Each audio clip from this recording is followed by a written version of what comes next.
This is Winnipeg Sports Talk Daily with Andrew Hustler Paterson and Michael Remis.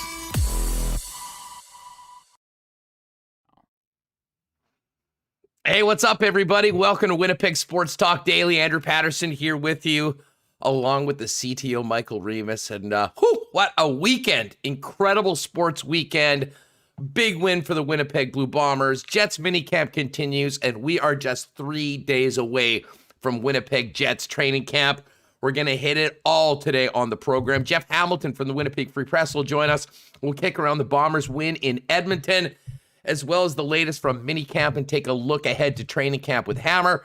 And a little later on in the program, we'll break down all the action in both the CFL and the NFL with our pal Moe Khan from TSN in Montreal. As always, we're brought to you by a great family of sponsors, including Manitoba Battery over on Logan Avenue, Royal Sports. Shout out to everyone that got out to the tent sale on the weekend. Wow, what a crowd for that. Long lineups throughout the weekend, but incredible deals. Glad to see that went so well for our friends over at Royal Sports, Canadian Club, the Nick and Nikki DQ group. And hey, we'll plug this later on, but a quick heads up to all of you that are with us live or just getting into the podcast. Today only, DQ Nick just sent me a text. Special sale, 50% off all cakes at the DQ on Northgate and the DQ on St. Anne. So if you're looking ahead to the weekend or maybe just want to be the hero for the family, head on down to DQ Northgate or DQ St. Anne's for 50% all cakes today only. Our friends over at Not AutoCorp, of course, Boston Pizza, Little Brown Jug, Assiniboia Downs, Coolbet Canada, and Canadian Club. Great to have them all on board with us, making this happen every day. And let's welcome in Michael Remis to get down to business here for another week on Winnipeg Sports Talk. Remo, what's good? How was your weekend? Oh, fantastic weekend. Great weather, as we posted in your wonderful weather report on that got more engagement than any of our sports hot takes on Twitter. I always laugh at that, we post a video of us screwing around and people seem to like it, but post like the most insightful sports take and not as much engagement. Anyways, great weekend. What do we do? Saturday, I actually went to the corn maze with my son. That was a good time. Good family outing. Never been to a corn maze before. Yeah, they had a good petting zoo there. He tried to pick up some of the bunnies. And Saturday night, I watched the Bomber game. Went out to the beach yesterday. It's still hot. It's still hot out there. So managed. Oh, and I watched. I went to the beach. Nothing like going to the beach and just sitting inside watching football. That's the best. Well, pull up the iPad, watch Red Zone. It was great.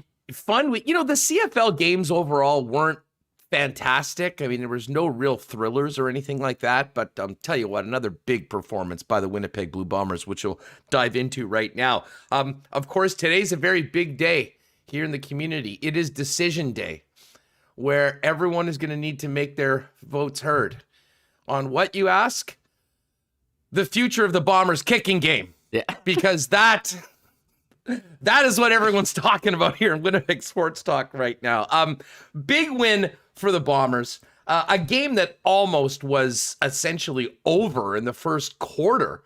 But, credit to Edmonton for battling back. And, I just remember I was watching the game with some buds and, for how good the Bombers looked, a couple turnovers did not help things. Obviously got Edmonton right in the game with giving them the ball on the 10-yard line. But it was you were sort of going like, what the heck's going on? It's in the third quarter, and it's a 1-point game in favor of Edmonton. But to the Bombers' credit, they stepped up, led by the defense. Alford with the pick six, and then Willie J hunting quarterbacks, creating the strip sack, and Adam Bighill goes in for the touchdown. 2 big touchdowns by the Bomber defense, who continues to acquit itself as the defense in the Canadian Football League. 6-1, and the team keeps rolling. Yeah, great time for a bye. Gives you some time to get this sorted out. And I know you're alluding to the election. In all seriousness, everyone should get out and exercise their right to vote. But as far as voting for the Bombers' kicking situation, I'm seeing a lot of people in chat saying, call up Medlock and, offer him a Brinks truck of cash. He'll come back. The ship has sailed on Medlock. I think he's done. He's retired. It's like asking, what's a better chance, Medlock coming back or Bufflin coming back to the Jets? It's like every single time in chat, gotta get Bufflin. Move on. I think the Medlock era is over. He's moved on. Yeah, I think he's got another It's career. hard to move on, though, when you see kicking performances like the Bombers have had so far this season. And yes. We've been talking about it. I mean, it has been a real sore spot for the team so far. That looks so good in just about all other aspects. Ali Mortada, you got to feel for this guy. A long-time journeyman trying to play professional football in a legit North American league, gets his opportunity, comes out. And the funny thing is, all his misses, Remis, were incredibly close. And he was good on the converts. But you just can't be missing those sort of opportunities. At some point, it'll come back to bite you. And we've been talking about that for a little while. So I really do believe that is the number one thing that Kyle Walters and Mike O'Shea are kicking around over the course of this bye week, is to where they go with the kicking game. There's been 3 different guys that have kicked. They came in. It was Legio's job to lose. Carpina came in at the end of camp and started the season. He goes on to the 6th game. Legio again then gets an opportunity, has some up and down performances, and then you bring in Mortada, and he had a very miserable first game in the Canadian Football League. All that being said, I'm not sure that they don't give this guy another crack. In that, he was quite close. He was quite straight. And you wonder if maybe one more game will get him into a bit of a groove when it comes to kicking in this new field with the new balls and everything that comes with 3-down football in the CFL. All I know is, though, that conversation isn't going anywhere until somebody can come out and give even half the confidence that Bomber fans and Bomber management had every time Justin Medlock went out there to kick the football. And considering Medlock's not anywhere else, and we know that he's not playing football, but he probably could walk back in and do exactly what he did for the last number of years here in Winnipeg, I have a feeling we have not heard the last of Justin Medlock on this program from our friends in the chat. Every single chat. I mean, he can never play again. People going, "Oh, we miss Medlock," and I agree. I mean, it was amazing. What a luxury you'd have. You'd get into scoring range, and it was automatic every time. And you saw last game. I mean, what was it? Missed 3. Missed field goals. Those are 9 points on the board. I mean, it was the Bombers, I thought, were dominating the game, but they couldn't just convert on their opportunities. And thankfully, the defense in the second half of the game stepped up and scored not 1 but 2 touchdowns, as Taylor Cornelius, who looked pretty good in the first half, we were joking about him all week, saying his nickname is Corn Dog, and he's never started. I mean, that guy can throw it deep. He showed he could run as well, but one thing he couldn't do was protect the football. And on that touchdown, I mean, just being careless, running around behind the line of scrimmage. Another one, the pick 6. The Bombers DBs have been so good. They found these guys, Alford and Nichols. And I mean, I know we've talked about Winston Rose once in a while here, but I mean, they've stepped up and really help the Bombers defense continue to be totally dominant. That's a great point. We're not talking about Winston Rose like we're talking about Justin Medlock right now. It's because the guys that are taking his spot are getting the job done on a weekly basis. So Bombers continue to be the class of the league, 6-1 heading into the bye week. And Cornelius, I thought, did acquit himself quite well. You don't like to break a game open with a pick 6.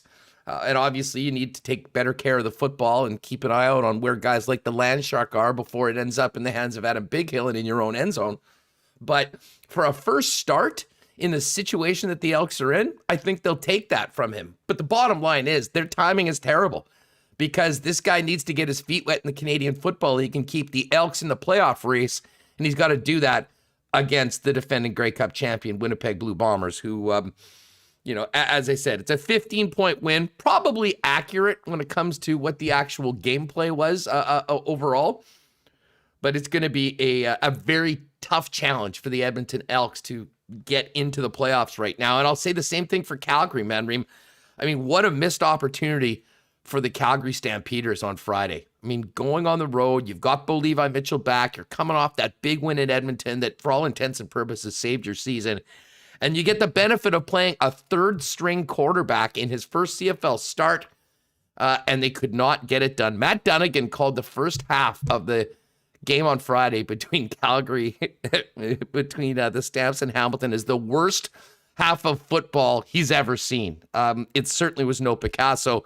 Big win for the Ticats, but pretty amazing when you look at the West standings right now. There's Calgary and Edmonton tied at the bottom with 2 wins on the season, 2 full wins back of Saskatchewan and BC, and of course, all the way up there at 6-1 are the Winnipeg Blue Bombers. Hey, we have some breaking Jets news. Thank you to, I think it was Larry Eloy, he wrote it in chat. I see this on Cap Friendly, not to derail the CFL conversation, but Bo Levi Mitchell, does he still have a broken leg? As someone, they looked so good last week, and this week you're like, Calgary, they're one of the worst teams because BC's looking awesome.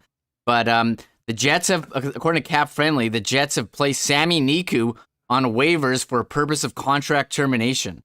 So he's on the final year of a 2-year, $725K contract. And Scott Billick tweets, the Jets tried to move Niku, no takers, no value, will free up some cap space. So Sami Niku's Jays. I mean, I'm happy to see him move on and maybe get an opportunity somewhere. No one wanted to give up anything for him. He was on Frank Seravalli's trade targets list. That blows me away. That they would like I said, I realize what they're doing. What blows me away is that there was not a taker for Sami Niku anywhere in the National Hockey League.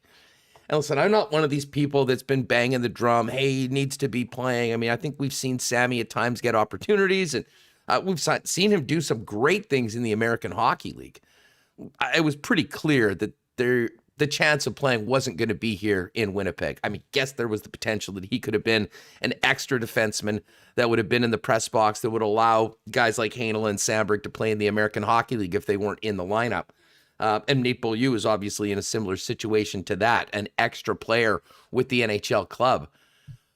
But considering what Niku has shown at the AHL level and what he brings to the table, I am stunned that there wasn't any takers in the National Hockey League to take Sami Niku for what would probably be, a 6th, 7th round draft pick, just some sort of compensation going forward. But it is what it is. I mean, sometimes, everyone can have their own opinions, but the market dictates what the real value of the player is. And tell you what, I didn't expect we'd be talking about Sami Niku getting cut loose today. But it sounds like that's where it's going as per the Scott Brown.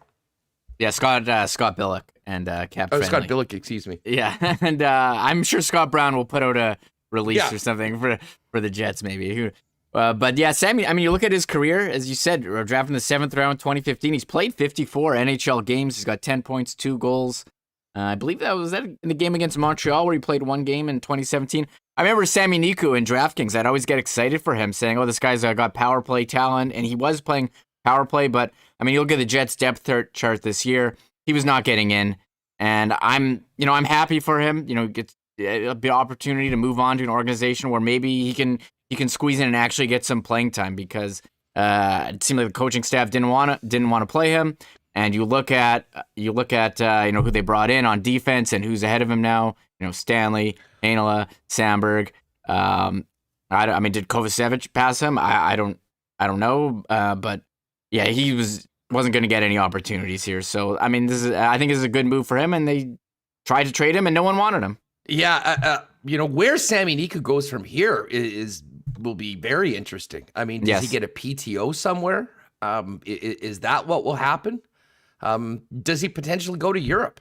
I mean, I think I think he could be a really good defenseman over in Europe right now. But just the fact that there was no one that even wanted to take a flyer on him for a late round pick, will teams now be lining up to get him as an unrestricted free agent?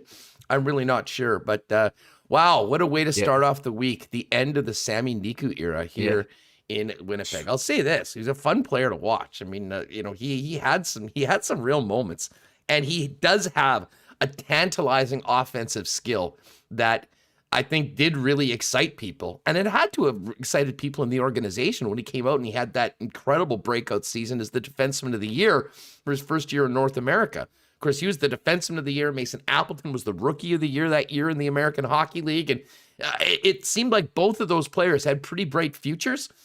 Just never played out that way for Sami Niku. And now to the point where he's going to have the contract terminated and will be free to go and find what will hopefully be a good spot for him where he does get an opportunity to show what he can do. And if it doesn't work out, there'll be plenty of opportunities for him back in Europe, you would imagine. All right. Yeah. Sorry, go ahead. A couple of things. One, the Jets flow, flow statistics takes a big hit with no Niku. Yeah. And, the hair analytics. The hair analytics. Devastated today. Devastated. So I haven't seen too much from production day and picture day. I mean, no Matthew Pro this year as well. So for the flow ratio, for the flow quotient, but it also has what does this mean for your Sami Niku rookie card? I think it has potential now to increase in value, right? Or does it make it go up because it's just it's him in a suit and you know what? This is a special heirloom of the Sami Niku era. My autographed Niku card that we pulled out a few weeks ago here on the program. So we will get to all of that actually with Jeff Hamilton coming up. We'll talk Bombers and we'll talk Jets with the Hammer. We will get to NFL talk a little bit later on, but I know some of you are in the chat already giving me brain damage because the Chiefs lost last night. I'll say this, Remis, and you know well, I had one of the best Sundays I have had in forever. 3-0 on my spread picks for the lock shop to go 6-0 on the season. So I was already completely fired up. Absolutely killed in DraftKings. Our Kate's Eliminator pool, I think I'm going to win. First place in the Winnipeg Sports Talk pool. And I see David Asplin in there. Nice work, David. He was second place. And then to top it all off, and I wasn't even watching this because I was so into the football. I sort of forgot about it. I had Max Homa at 54-1 to win the Fortnite Open or whatever it's called, the Fortinet Open. Fortnite Open? You bet on Fortnite tournaments? This actually would be PGA golf. Oh, okay. So everything was coming up, Huss, yesterday. So I knew that there's no way I could have gone through an entire day with everything falling my way. And of course, thanks, Clyde Edwards-Helaire, the Chiefs, the Patrick Mahomes revenge tour, the 20-0 season. The dream is dead. But what a game, what a performance by Lamar Jackson and the Ravens. Yes, the Chiefs fan, a little worried about the defense and the way they were run all over yesterday. And Patrick Mahomes made an uncharacteristic mistake that sort of allowed Baltimore to get back in. But again, down one, driving in field goal range. 9 out of 10 times, that's a win. Unfortunately, CEH put it on the ground. The Ravens got it, and that's a huge win for Baltimore. And I think the Chiefs will be okay at 1-1, although the division looks pretty interesting now with the Chargers and Chiefs at 1-1 after their losses yesterday. And lo and behold, the Denver Broncos and Oakland Raiders both 2-0. But a pretty wild day in the National Football League, culminating with that primetime thriller. And the early games were a little bit dull, but I'll tell you what, Remo, the 3:00 games yesterday were absolutely phenomenal. And oh my God, the heartbreak for Viking fans. They're net minus 4 points on the season and now 0-2 after missing a 37-yarder in what would have been a walk-off win against the Cardinals in a thriller of their own yesterday. Yeah, what a day. I know Bears fans very excited to see Justin Fields finally get into a game. It took a Dalton injury, but I know they were rejoicing. We'll have to wait and see. If Dalton's healthy, he's going to be the starter. It's funny how you waited till, you didn't bring up the Chiefs right away, conveniently, Huss. I know if they had won, maybe it would have Well, it was a Bomber game day. A Bomber win. I wasn't about to go right to the NFL, but as you know, I face the music. I face the music when they lose. I mean, famously, our final show ever on 1290 was the day after the Super Bowl where I showed up and had to take it for 4 hours. And I'll never forget saying to Rick, Rick, at the end of the program, a lesser man would have called in sick today, would have had a holiday, which would have been a great idea anyways after the Super Bowl. That should be a national holiday if you ask me. but I came in. Tomorrow, we move on from this. We're on to 2021, and in some ways, we were really on to 2021 because that was the final show at 1290. Yeah. That was the last thing I said after 10 years on that station. I joke with you that, it's crazy that Casey, would lose that game. Basically self-inflicted us. I mean, the Mahomes interception at the end of the game there.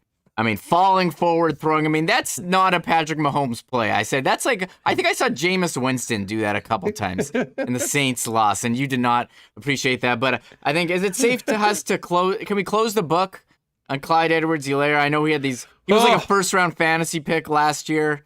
I think the expectations for him are definitely being lowered. I might be picking up Darrell Williams in fantasy right now. I have a feeling that he might be a little bit more reliable for the Chiefs. But yeah, I mean, turnovers, that'll kill you. I mean, that was a great game, though. 71 points on the board, back and forth, and a big comeback by the Ravens, who salvage a 1-1 start after their loss in an equally nuts game back on Monday against the Raiders. All right, we're going to get to it with Jeff Hamilton. We'll talk Bombers. We'll talk Jets right about now. I do want to give a big shout out to our friends Donnie and the gang over at Manitoba Battery, our newest sponsor. They're at 1026 Logan. You can hit them up at 783-8787. And they are the battery guys for everything, with the best prices and the best service in town, featuring automotive, industrial, farm, power sports, Sea-Doos, sleds, and UPS backup supply batteries. Basically, if it needs a battery, Manitoba Battery has it. And, especially as we get into car season, you're going to be needing maybe a new battery for your ride. Many people just go to Costco and pick it up. Manitoba Battery will sell it to you for less than you'll get at the big box store, and they'll deliver it directly to your home. Find out more with everything going on, including their fall special for the maintainer for your battery for your summer car or boat. $20 right now keeps that thing juiced all winter long, so it's good to go in the spring. It's all there. Find out more. Check them out online at manitobabattery.com or pop down and see the guys at 1026 Logan. And as I mentioned, Royal Sports was an absolute zoo outside all weekend long. The long-awaited tent sale. It had been 2 years since they've been able to do one. They had thousands of pairs of shoes, incredible deals, but the deals don't stop this weekend. You can check out the clearance area at the back, and of course, with hockey season pretty much upon us right now, the biggest and best hockey selection of stick skates with experts to help you out, ready for you as you look to get back on the ice, not to mention all the great licensed merchandise from the NHL, National Football League, Major League Baseball, and of course the CFL and your Winnipeg Blue Bombers. Pop by and see them. Royal Sports, 750 Pembina Highway, and they are still hiring right now. If you've got maybe a young person that would love to work in a real cool store, hit them up on Instagram at Royal Sports Pembina.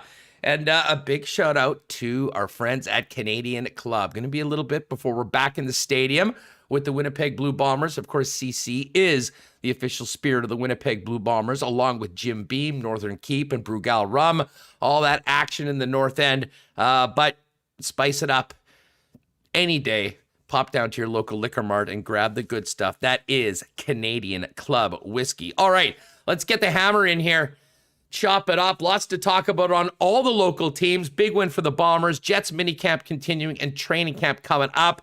Jeff Hamilton from the Winnipeg Free Press joins us now. What's going on? How are you? It's great to be on. I'm good. I'm a bit sore coming off a couple of days of softball playoffs. I felt every second of being 35 years old, but thanks to some CBD and some A535, I managed to get through the weekend. Just feeling a little bit of it on a Monday, that's all. Nice. It's almost like you played in the game at Edmonton, feeling it after. And of course, you don't need a bye week, but the Bombers get a bye week right now. We'll talk Jets in a minute, but I mean, you've covered this team very closely for a number of years for the Winnipeg Free Press. I know you weren't in Edmonton, but certainly watching the game, Jeff. This game was probably closer than it should have been. And the defense made a couple huge plays in the second half to sort of blow it wide open. But even trailing in the third quarter, there was never a moment where I was sort of concerned that they weren't going to win this game. Rookie quarterback, tough spot for the Edmonton Elks. But it does seem like, with the exception of the kicking game, which we'll get to in a minute, This team seems like it is in mid-season form right now, which is a lot more than you can say for many of their other contemporaries in the CFL. Oh yeah, they're in a great position. I mean, you'll hear anybody, whether it's the Winnipeg Blue Bombers or any other of the 8 other teams in the league, say that it's all about victories, right? And when you're 6-1, you're in a good position, particularly when you look across the league, and it's kind of everybody else in one area. Well, to be fair, it's kind of Ottawa at the basement. Everybody else kind of not figuring out whether they want to, go on a streak or just go 50-50 all season. Then you have the Bombers at 6-1. Now, obviously, if you look at the weekend's game, I think with these victories come greater expectations, right? I mean, the narrative around the CFL, not just in Winnipeg, but across the country, whether you talk to scribes, whether you talk to broadcasters. I was actually listening to the Calgary game on radio, and it was crazy. During their halftime show, they were talking about the Bombers in the same kind of way they used to talk about the Calgary Stampeders. And it's just, it's so, I think with fans, the expectations are high, right? I mean, this is a real opportunity for them to go back to back. They've certainly separated themselves so far as we hit the midway point of the season. And when you're losing to a team in the third quarter who, as you mentioned, a guy started making his first CFL start and really only got one practice that week with the number one offense. As we know, Trevor Harris didn't go down really until midway through the week. Yeah, I mean, of course, people are going to be like, what gives? And then, as you mentioned, the kicking game was continues to be a struggle. And, but all things told, it was the defense that showed up and got those 2 touchdowns. And when you look at it, it was a 15-point victory. That's pretty convincing in the CFL. So all things considered, yeah, some rough spots, but a smooth ending nonetheless. Well, and it was funny. We were kicking around. I joked that the big decision right now in Winnipeg is not the election. It's, who's going to be kicking next game for the Winnipeg Blue Bombers. And that will be an ongoing topic until a guy goes in and solidifies the job and gives people and management the confidence that, he is the guy. But it was funny talking to Remo. We saw what Alford did with the pick 6. We're not talking about Winston Rose like we're talking about Justin Medlock right now, because the guys that have come in the secondary have been getting the job done, and they're still waiting for a guy that can kick consistently right now for the Winnipeg Blue Bombers, albeit the bar was raised very high with their former place kicker. Yeah, I mean, the reality is the Bombers are trying to address this situation. I mean, they obviously, you can look at it any way you want, but it must have been a cost measure. Obviously, Justin Medlock was making, good money, more money than any other kicker in the league. I was doing both duties, obviously, but when they pretty much circumvented the cap this year and said you got to spend to the floor rather than the ceiling, just given all the financial problems through COVID. The Bombers decided to kind of go cheap on a kicker. And, Mark Leggio is a good kid. He may very well turn out to be a good, if not great kicker in the CFL as these years go by. But that was a bad gamble. And then you bring a guy like Tyler Crapina in to fix the problem. And, he's putting all of his frame into kicks and, he's not making them. So all of a sudden he's not, he's no longer the solution, and then he gets injured. I mean, I don't know if you saw Tyler Crapina's tweet, but he kind of took a shot at the kicking game. I don't think that guy's going to be wearing a Bombers jersey ever again. So, this will probably be the last time we talk about Tyler Crapina. And then Mark Leggio goes back, and I know I'm just kind of reliving this nightmare for Bomber fans, but, he can't get it done. And then Ali Matarda he comes into play, and, now he's got to get through travel stuff, and he's kicking, he finally does that, and then he's kicking well in practice. Well, when the lights turn on, yeah, not exactly a great performance. And at the end of the day, I mean, I think, Mike O'Shea's in a tough situation post-game to address it. What's he supposed to say after a game like that? I mean, he's got to realize he can't damage the confidence of his current kicker. And so he kind of says it and frames it the way that is the only silver lining. And that's, at least he's making it that far, like that seems to be like the best part about this guy's game, is that he's at least getting the distance. He just needs to get the accuracy on. So he was close. Does that count? He was, well, and he actually did kick quite straight. I mean, it just seemed like, a little bit of an alignment would have taken care of it, because on the converts, he was really good. And I mean, exactly. Do you think he gets another shot? Like, do they roll him out again? I kind of do too. Absolutely, they do. I mean, I don't think they have another option. Like, I don't think they can go. I don't think they're going to cut him after one game. I mean, look, Mark Leggio, like I said, Leggio was not making kicks from 50 yards. And when I say not making, like literally not reaching the uprights. So you kind of know what you have with him. To ask a guy to straighten a kick out versus to tell him to get a stronger leg, those are two different asks. So absolutely, this guy is going to be getting the opportunity this week, in my opinion. I don't know this for a fact, but unless they have another kick, I mean, then you can't do it like you used to be able to do it with COVID. You can't bring a kicker in, get him kicking in 2 hours, and then putting him in the lineup. He's got to go through quarantine stuff. And there's other stuff that you got to realize too with these athletes is, are they vaccinated? There's so many checklists of finding guys. So the Bombers have been looking, and I'll say this, I've said this before, I believe on this show, I've certainly said this in my work.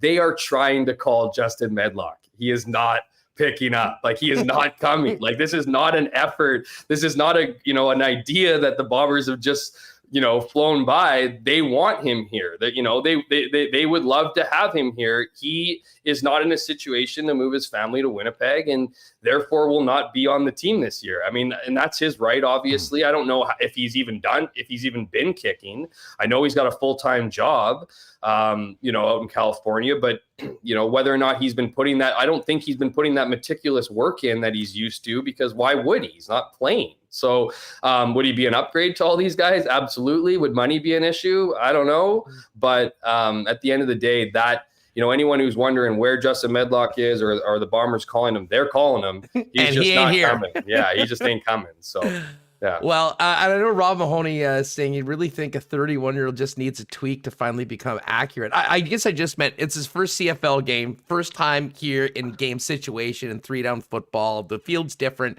Like, if these were wildly inaccurate kicks, I would be like, oh man, maybe they just move on. But no one's selling this guy after that performance, but you just can't ditch him under the current circumstances. So It's not that we're thinking, okay, a couple tweaks. Maybe it is a couple tweaks. I mean, this guy was kicking them in practice, and I understand the comment, and I'm not agreeing with it. I just, at the end of the day, I mean, they don't have many options. So instead of killing this guy's confidence after one game that they won, then they got to, then they'll give them another opportunity. At the end of the day, though, like, it doesn't cost, it's not an issue until it costs you.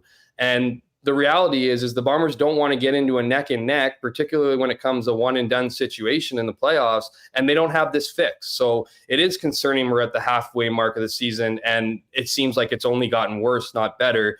But at this point in time, you need to ride this guy for at least 1 week to figure out if he is what you thought he was.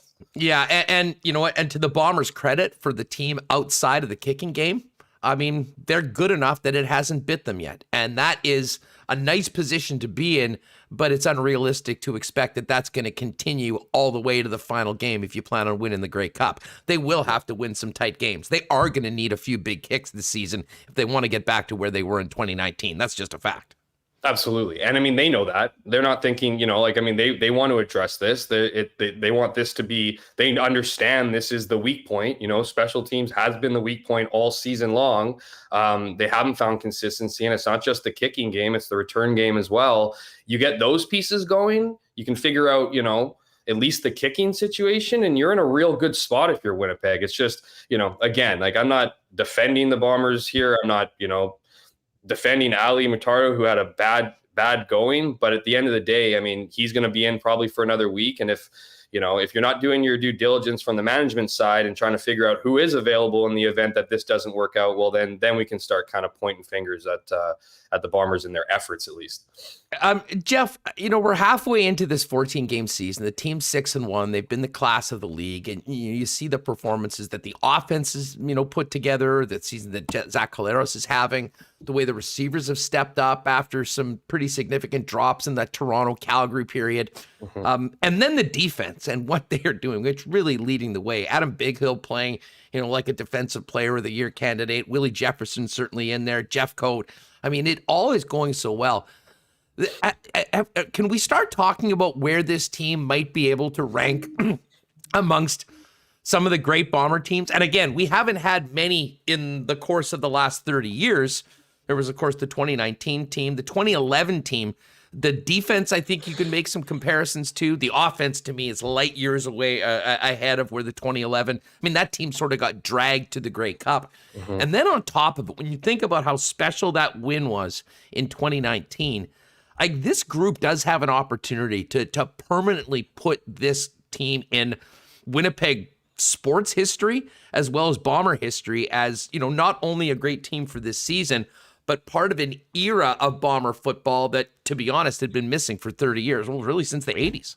Yeah, I mean, as media, we often do that. I mean, we talk about things way before they happen and what could it mean and whatever. So to answer your question, I mean, ultimately, yeah, those conversations can start. They probably already have started. But at the end of the day, unless you win this year, if you're going to be the New England Patriots and win all season long and then choke in the final, when it matters, people aren't talking about that being the best team in Winnipeg, right? Or because at the end of the day, they'll look at 2019, they'll look at 90, 88, they'll look at the previous Grey Cup winning teams, and regardless of their win-loss record in the regular season, you got to get it done in the playoffs. So, I think what's interesting here, and this is, put this in the chapter of thinking way too ahead of things, but yeah, I mean, look at the Bombers this year. I mean, they're way better than all the other teams. They no longer have the Calgary Stampeders, who don't even look like they're going to make the playoffs, as that dominating team. That concern, that worry, like there was a mental hurdle to playing Calgary, and that no longer exists anymore. And I mean, at the end of the day, it speaks to the culture that Mike O'Shea has instilled here. This is all on, for the most part on Mike O'Shea and what he's been able to do here, and the whole, fit in or F off slogan that they have, and everyone pulls the same way, and it benefits them not just in their play on the field. It's benefited them in how they've handled COVID, how they've had how they handle tough moments within games. That cohesion has really paid dividends, and you wonder, after years of mediocrity, when Mike O'Shea first started, wondering when it would get to that point where it was becoming consistent. I think we're looking at it right now, and the Bombers have a massive opportunity here to go back to back. And again, under the chapter of thinking way too far ahead, if they can keep some of the players here, and they will have that advantage because of what the players want to do here, because they like the culture here, because they like how the organization is run from a football perspective, they're going to have an opportunity to kind of build, and they could be entering, dare I suggest, dynasty potentially, if they can keep guys. Now, again, people are going to be rolling their eyes. I kind of roll my own eyes when I make that comment, but there is a real opportunity this year, and you start stringing together multiple Grey Cups. Like even Calgary couldn't really do that in their heyday, right? I mean, this last 10 years, they would kind of fall short in the Grey Cup game. And so, I mean, I think where it works with Bombers, or where you can at least start thinking about the idea, is about the fact that they can, not only are they a skilled team, they found their quarterback, they can retain some of these guys. They're not going to retain all of them, because some of them are going to have massive seasons and they're going to chase the money, knowing how short careers are. But ultimately, I think they're going to have an ability to bring a lot of guys back. So if they can make this year a special one, there's no reason to think that momentum couldn't follow into the ensuing years as well.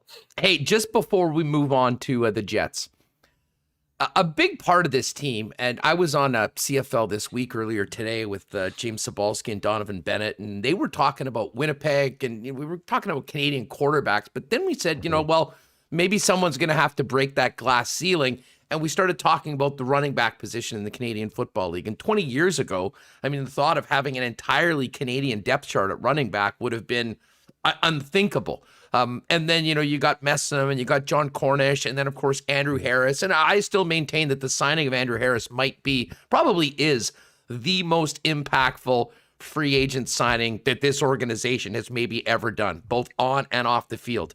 But I think of Harris.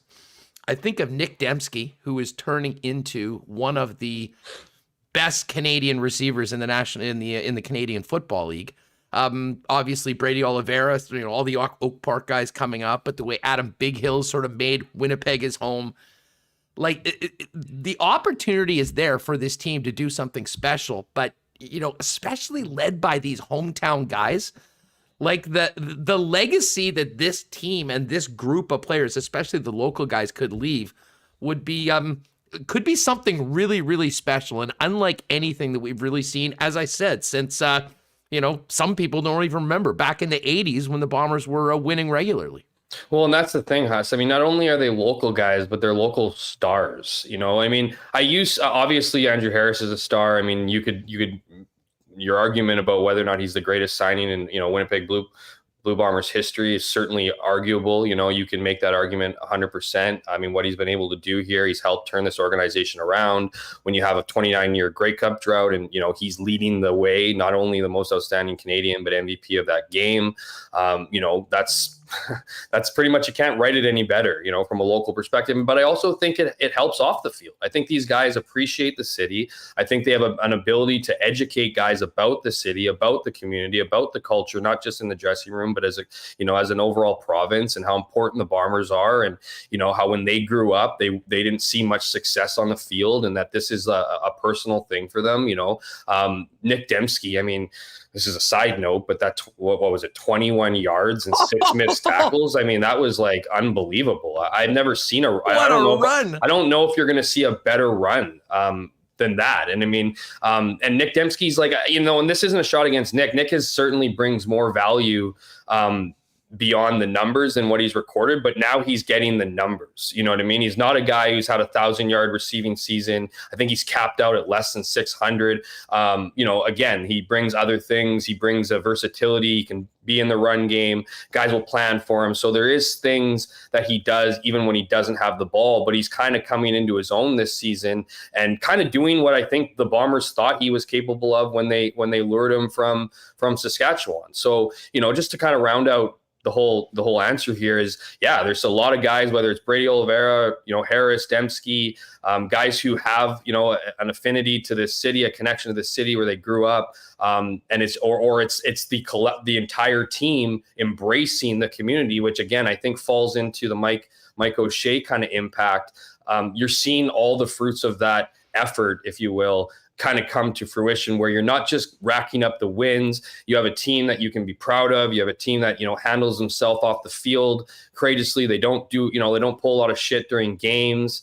They don't do stuff that, melee aside in the Banjo Bowl, obviously, but I mean, they don't do a lot of stuff. Like they hold their composure. So they're a team that, I think you can, if you're a fan base or a fan, whether you're in Winnipeg, Manitoba, or outside, if you're a fan of the Bombers, I think you can be really excited, just obviously about some of the local homegrown talent, but just some of the men that, that came from the United States and other parts of outside of the province that have essentially made this place their home, and a place that they just, they want to give back to on the field and off. Yeah, I mean, kicking game aside, I think the best way I can put it is these guys are playing like champions right now. They've done it. They know that they can do it, and they're showing it game in, game out right now. What a first half for the Winnipeg Blue Bombers. It's 6-1, first place in the West, first place in the CFL, and the clear favorite for the 2021 Grey Cup. Jeff Hamilton is with the Winnipeg Free Press. Hey, if you're with us on YouTube, do us a favor, hit that thumbs up, give us some likes, and great to see everyone. Hammer always brings them out. Smash that button. Yeah, we've got lots to talk about. We obviously wanted to start off with the big game on the weekend,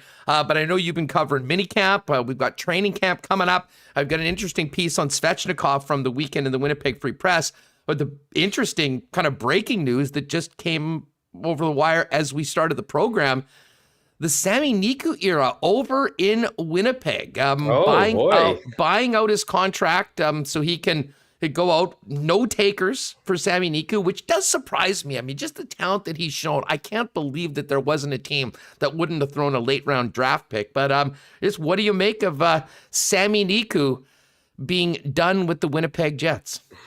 Free Niku. He's free. He's very free. There's nobody who's been held hostage more on this team than Sami Niku. And I'm not this guy who's like, play Sami Niku. He deserves to play because he's had shots. He's had opportunities. He hasn't done, a lot with them. I mean, again, I can see both sides of the argument of wanting to get him in and playing. Obviously, had a lot of success at the American Hockey League level. But all last season, this guy wasn't going anywhere. They weren't trading him. They weren't helping. A lot of teams, and I'm not saying the Jets are unique in this, but some teams will just, if it's not working out with you and you don't have a lot of, people like looking to trade for him, you kind of help him out and you ultimately release him so he can kind of do something with his career. So that just happened. Right. So it finally happened. And it's kind of been like that, what's changed? Like they've just decided that they just picked up two great defensemen, and that very well might be the case, and it makes sense. I thought that wouldn't be a surprising development because. Are you surprised that there wasn't a taker for Niku, like for a 6th or a 7th round pick? Here's why I'm not surprised. I'm not saying that they're absolutely like you'd think that some team would take. You only need one other team, right? I mean, you don't need a bidding war or whatever. Yeah. We don't like. I mean, the Jets hold their cards pretty close to their vest. So whether there was interest or not, maybe it just wasn't what the Jets. They weren't getting what they wanted. Like, you know what I mean? Like you couldn't get something for him at one point. There wasn't an offer at all. I have a hard time believing that. But the reason why, it's not surprising to me is just knowing a lot about this game. People talk, managers talk. And Sami Niku has played well on the ice at certain points. He's also done some, things that haven't been good. He's chirped at coaches. He's done certain things. And like, so if you get kind of a reputation of that, and people start calling circles and yada, yada, yada. Now, again, this is just pure speculation for me and perhaps a slightly irresponsible, but I just think it might be just like a small world where it's like some of that stuff maybe caught up to him. But here's the thing. I mean, all that aside, now that he is free, I hope he goes out and, and proves the doubters wrong. I hope he goes somewhere and gets an opportunity. I mean, he's a young guy. He's had a lot of success at the AHL level. I mean, he's had some growing up to do with, having a kid and establishing a relationship here in Winnipeg. So there's things that he's had to deal with that, myself at 35 haven't even to deal with. So you got to put a little bit of perspective here on things. And so, I'll just kind of leave that answer off with, I hope he goes and kills it somewhere else. I hope he proves people wrong, and I hope he, grows and nothing but good things for the guy. And now that that's going to be somewhere else other than Winnipeg. And I'm sure, in a way, both sides are happy, particularly. Yeah, I guess my big question is I wonder whether it's in North America or whether it's over in Europe. I mean, good question. Like the fact of the matter is that he was there for the taking for essentially almost nothing, and nobody jumped at it. I mean, I think a team would be smart, especially if you're like a Detroit or a New Jersey or one of these teams that is rebuilding. Hell, Arizona. I mean, get a guy in, let him play, and see what you can do. Probably not. I mean, the guy's probably not going to be a centerpiece of a contending team anytime soon. But I will, where he goes from here will be interesting because he did show some glimpses of brilliance at times. It wasn't a complete package, and I think that's part of the reason why we're having this conversation today.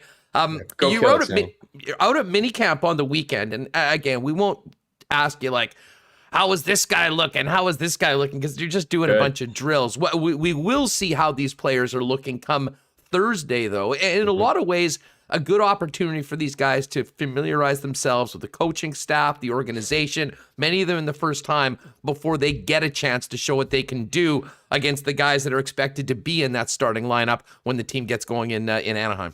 Yeah, and that's exactly what head coach Paul Maurice said. And some of these guys didn't get the opportunity last year to come to camp, or there was no development camp. So I mean, this is just for those guys that move on to the training camp, the official training, because there's other guys that will move on to college or junior, and there's an understanding that they're not going to be at the training camp or whatever. But for those guys that do, this is the opportunity to kind of dust off some of those.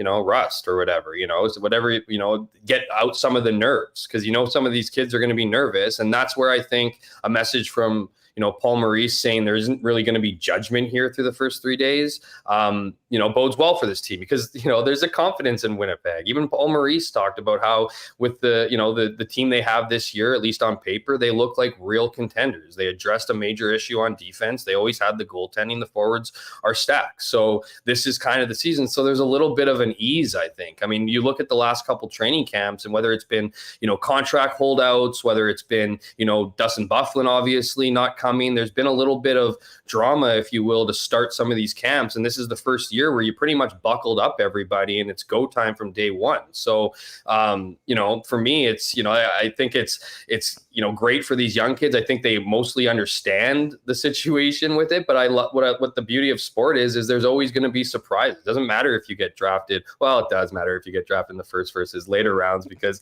they do invest in you. However, when push comes to shove, it's what you can do at camp, and you're seeing seeing that in this rookie camp, guys really battling, right? And so I think there's a little bit of an effort maybe from the coaching staff to, again, this is business. This is, to be taken extremely serious, but try to enjoy a little bit at the same time. Like, don't be going home and, having, doubting yourself nonstop over a rookie camp. And let's see what happens over the next few days and ultimately the next couple weeks here.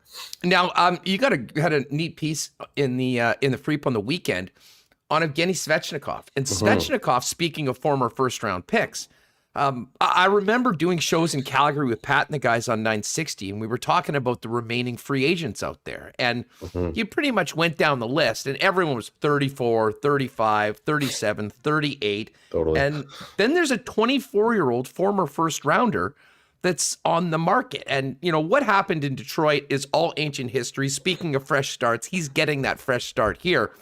But it is an interesting situation. A little bit of a junior connection with Pierre-Luc Dubois, certainly has that first-round pedigree.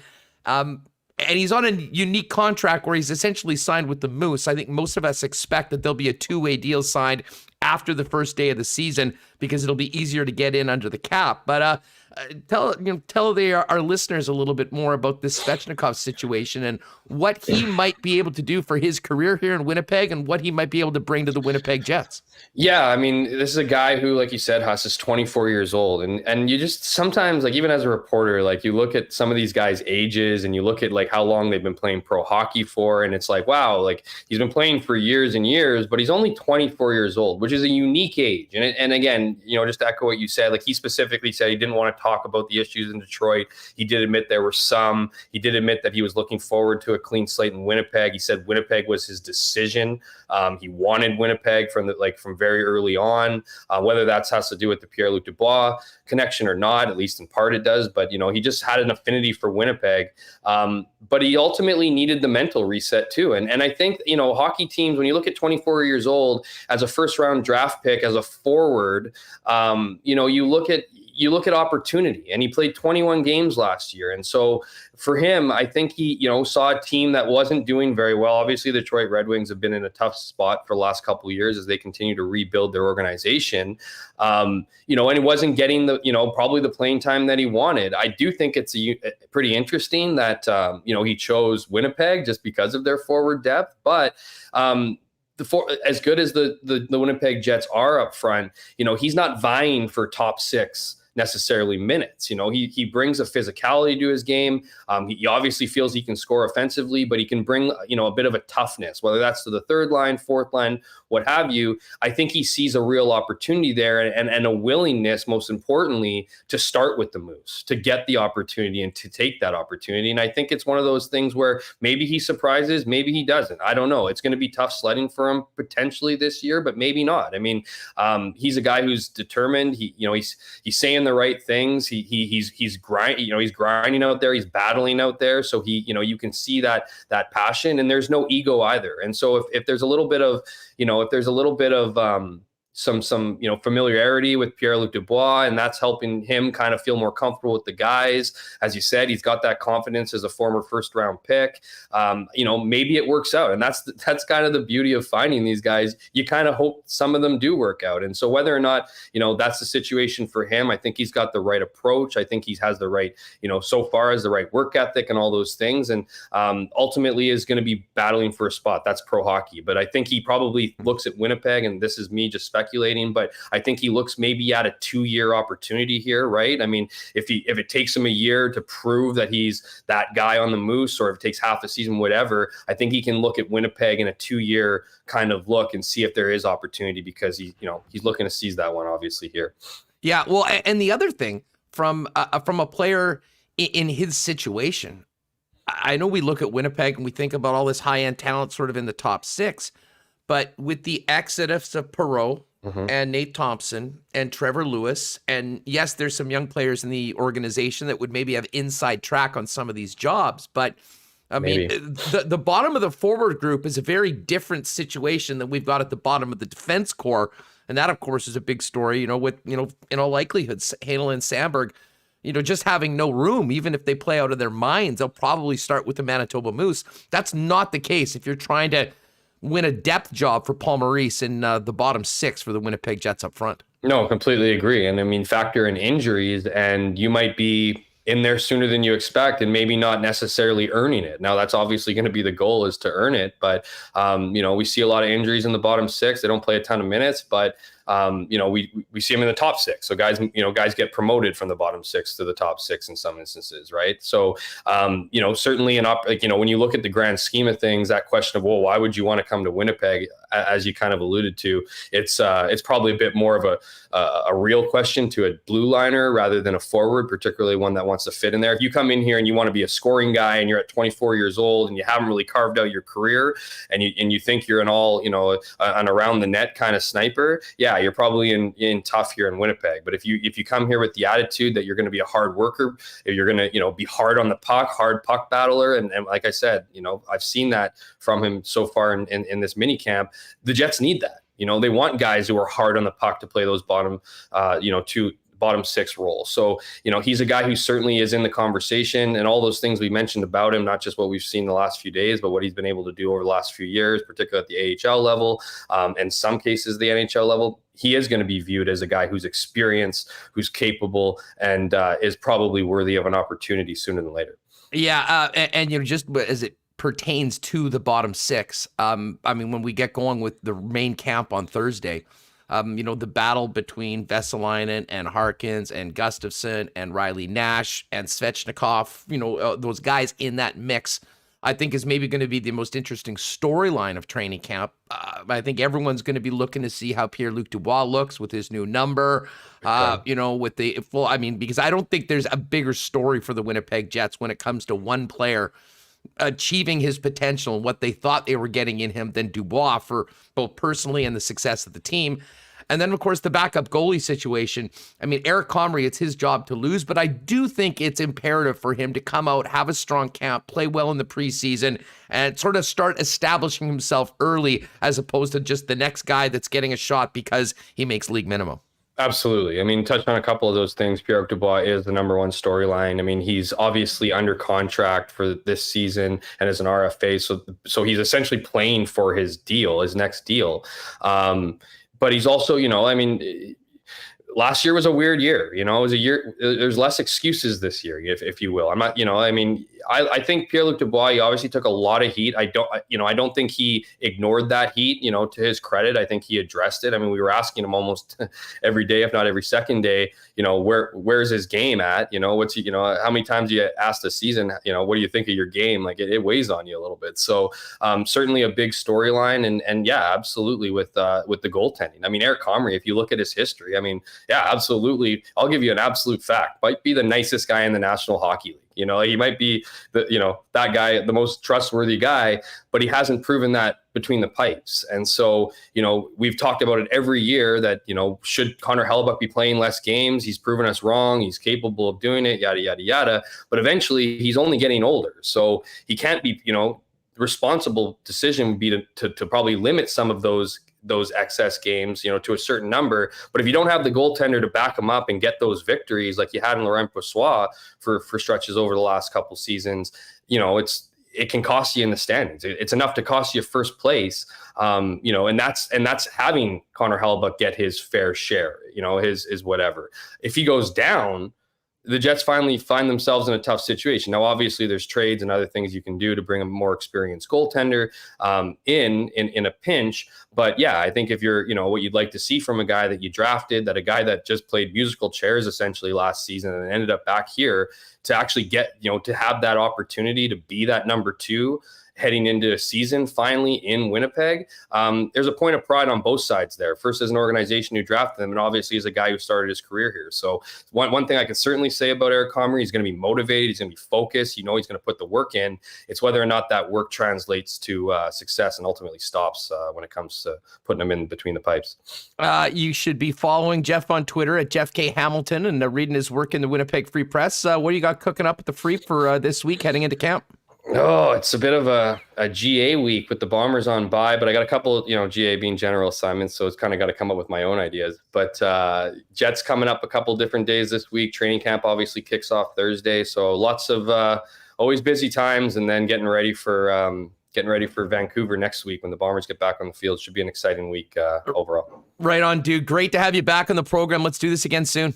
Always a pleasure. And shout out to the commenters. You guys, you make this show, so love you guys. Take care. DQ Nick popped in the chat as well. Dropped some hammer emojis in there. What's he saying about? Yeah, okay. He said that Niku sucks. That was his hot take. Niku sucks. It sounds like he's happy that the Niku era is over and we can move on to other topics in the city. Well, I'm glad he's bringing the fire, but I'll go back to my original comment and say Niku, do it for those haters like Nick Hadge. Anyways, and go to DQ. You guys, awesome. Thanks, buddy. Great stuff. Thanks, there he is, Jeff Hamilton from the Winnipeg Free Press. And yes, speaking of the Nick and Nikki DQ group, of course, they've got 4 great locations, the DQ in Polo Park, the DQ in Niverville, as well as DQ Northgate and DQ St. Anne's.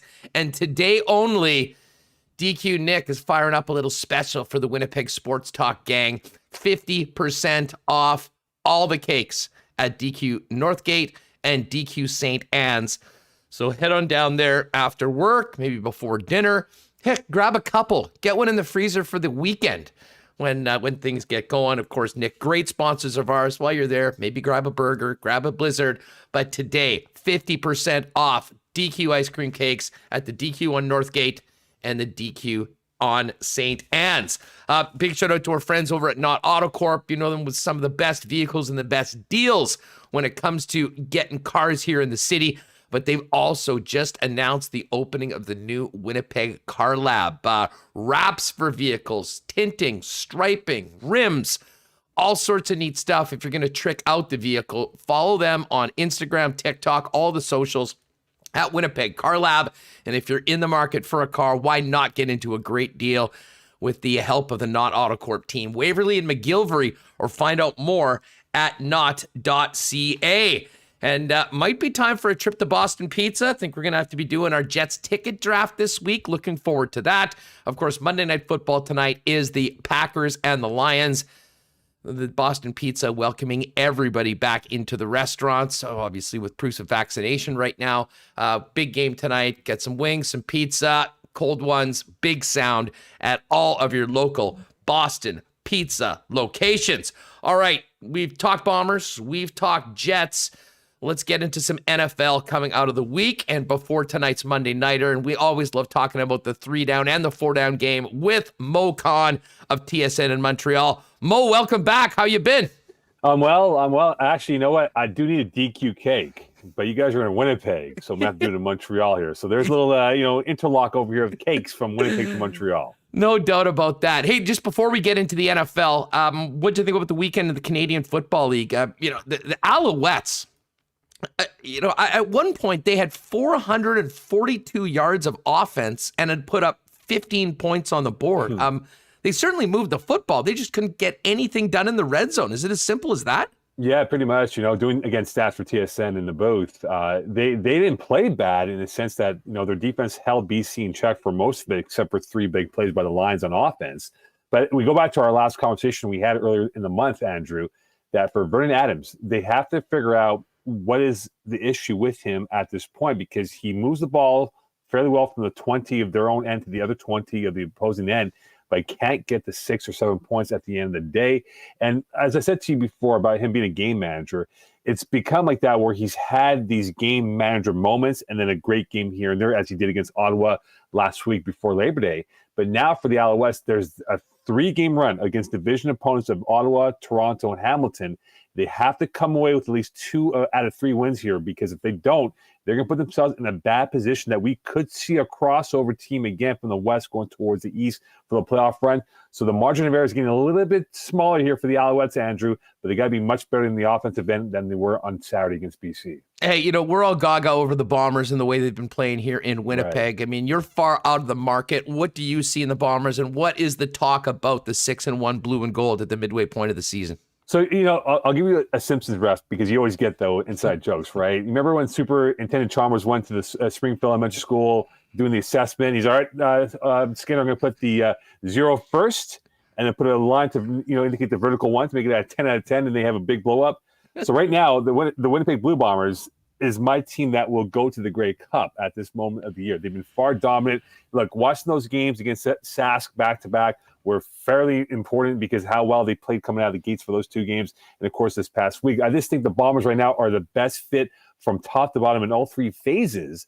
And if they're going to stay healthy, Andrew, this team, anyone going through Winnipeg, I can't see it happening. So they're my favorites to come out of the West right now to play in the Grey Cup in Hamilton in early December. Yeah, no, the team looking very, very good. All right, let's get to the 4-down game. Mo, let's start with the primetime game. I'm hearing about it from folks in the chat who know that I was devastated at the late fumble from Clyde Edwards-Helaire. Listen, I think the Chiefs will be fine, although pretty concerning performance for the run defense. I mean, they got absolutely gashed. And, credit to Lamar Jackson for raising his level of play in a big game against Kansas City, a team that he had not beaten yet. What were your takeaways from last night's 36-35 thriller? It was like a thunderstorm. The Ravens had a 10-minute window in the fourth quarter where they just took over the football game. I don't recall the last time the Chiefs did not score a single point in the fourth quarter. They were shut out 12-0 in the fourth quarter. They were outplayed. You mentioned the run defense. I was more concerned about the pass defense, the pass rush. They didn't have that, at the most important times of that football game. And I just think in terms of what happened, it was Lamar Jackson and no one else that beat this Kansas City Chiefs on his legs and on his arm. He just made these unorthodox throws that were completed for touchdowns. He was making running lanes that opened up that weren't there against the Raiders on Monday Night Football last week.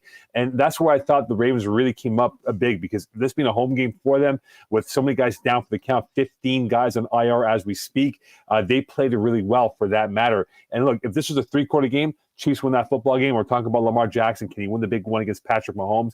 And go back to that fumble, Andrew. Look at the blocking scheme that happened. Joe Thuney, the guy that they invested in with so much money from the Patriots that they brought down to KC, he misses blocking Owe, who created a fumble. If he blocks Owe for at least a half a second, I don't think Edwards-Helaire fumbles that football. And we're talking about the Chiefs probably being 2-0 than being 1-1 in the AFC West. Yeah, a bit of a bitter pill, but sometimes it's good if that happens early on in the season. Although my dream of a 20-0 season has now been put to bed for. You can do the Madden though, right? You can play Madden easy rookie mode, right? I might have to do it in Madden. That's about the only place we're going to run the table this year. Some really interesting. Well, let's stay in the AFC West for a minute, because the Chiefs and Chargers, the top 2 teams, I think by most pundits going into the year, are actually a game behind the Raiders and the Broncos. But that Cowboys-Chargers game was interesting. It had a little bit of everything. It had some elite offense and some terrible decision-making, both by quarterbacks and head coaches. And Mike McCarthy, can you imagine if they had just barely missed that 56-yarder after, for some reason, just letting the clock run down 23 seconds and then kicking it from that point? A huge win for the Cowboys, but man, the meetings for both teams going into this week, I think, are going to be a little bit uncomfortable. Yeah, when you look at Greg Zuerlein, I mean, I have him in fantasy football, so that was a big 5-pointer for me last night. Big 5-pointer for me last night. But this game was done and dusted, I believe, with the Chargers' inability to score touchdowns in the red zone. Look how many trips they had. They got too cute at times with their play calling. This reminded me of Anthony Lynn, right? These close games, the LA San Diego Chargers, when they were under his watch, were terrible. I think it was like 18-35 under his watch when games decided by 7 points or less. And I just thought that they got too cute with their play calling. Justin Herbert, had some easy throws that resulted in penalties. That late play where Jared Cook, that taunting call that pushed them back. There were so many miscues by LA that I thought they should have won this football game outright. But look, for the Cowboys to do what they did, I mean, their offense played decently well. They got Pollard and they got Zeke Elliott the football, which was missing in week 1 against Tampa, able to run the ball very well. And also the receiving corps did fairly well for themselves. But I just thought from the defensive perspective, where I thought the Chargers had the advantage with their O-line against that front 7 for the Dallas Cowboys, that was not an effort at all by the Chargers front 5. Micah Parsons playing out of position as a rush end was creating havoc, quarterback pressures on Justin Herbert, and that can happen. You're asking a linebacker who he himself said haven't played this position since high school, but made things a lot more uncomfortable for the opposition out there. That shouldn't happen. I think for Coach Staley and for this Chargers team, this was a missed game for them in a key 4:30 window afternoon matchup at home. Well, mostly a Cowboy crowd that it was in LA as we've seen so far. this would have been a statement game to say, look, the LA Chargers are in play to compete for that division and perhaps upend the Chiefs and be the best of the West right now. But a bad loss, I think, for the Chargers in week 2. Well, and of course, the Chargers and Chiefs play at Arrowhead in the early slate of games next week, and one of those teams is going to be 1-2. And then you got the Broncos and Raiders. The Broncos were playing the Jags. I mean, pretty nice start, albeit on the road, at the Giants, at the Jags. They're 2-0. I'll tell you what a 6 days for the Las Vegas Raiders. I mean, that epic win on Monday night, and then they followed it up. I didn't think they had it in them, but that's a pretty big win against a damn good Steelers defense. Yeah, a good win against Pittsburgh because, again, coming off a 5-day layover, cross-country trip, 1 o'clock kickoff local time, 10 o'clock Vegas time for their bodies, and they played well. But I just wonder for the Raiders because, again, Andrew, we talk about this team, Monday Night Football, should have lost that football game. There was no reason why they should have won that. They beat a depleted Raven team here.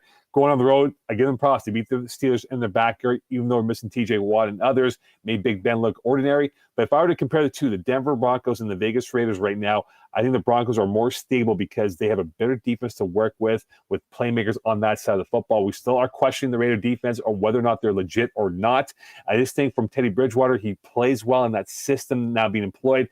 And I just think from the Raider perspective here, can you trust this team, given the unknowns on their front seven? They have had a good 2-week start on defense. But let's go on to the flip side of the receiving core. Can you trust Henry Ruggs III? Can you trust the supporting cast to be there that's not named Darren Waller? So I just think right now the Raiders are off to a good start, but more questions right now about their supporting cast than what the Broncos have right now. But I think those two teams will be in play, and I think the Broncos going into the year, I believe, would be an under-the-radar wildcard team contender if they can get into the 7th spot moving towards January. It wouldn't surprise me at all, actually, if two wildcard teams come out of the AFC West in addition to a division champion, especially with that extra playoff spot this year. Moe Khan is with us. Let's move over to the NFC.